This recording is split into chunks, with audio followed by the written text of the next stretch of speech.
All right, activism. What are you really active in? I've been seeing you around a lot on social media, mainstream media. You've been doing some work. Talk to me about that, though. Yes, so I'm a part of this program / initiative called C-Will and Y-Will.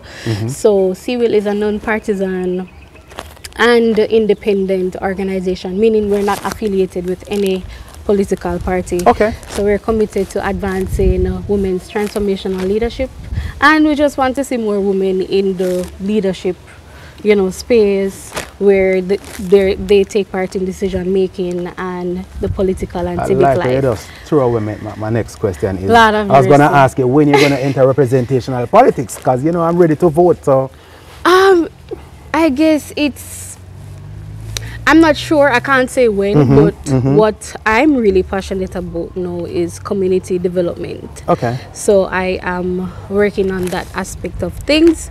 So if that comes, then it comes. It comes. What got you started? What made you get started on this road in the first place? Okay, I would say it's just that I came from humble beginnings, and I've always been self-driven, and the fact that a lot of people have made like really great impacts in my life and to my advancement. So I just want to give back. It's just in my heart to give back and not have people go through the same things that I went through. So if I can help in any small way, that's what I want to do.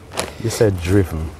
What is the cause of this drive? Where did it come from? Mommy, daddy, you just get up one day and say, hey, I am going to do this and I want to achieve this. Where? I guess it was just instilled in me from a younger age. Right. And I know what poverty is like. Oh, you do? Of course. You don't I know.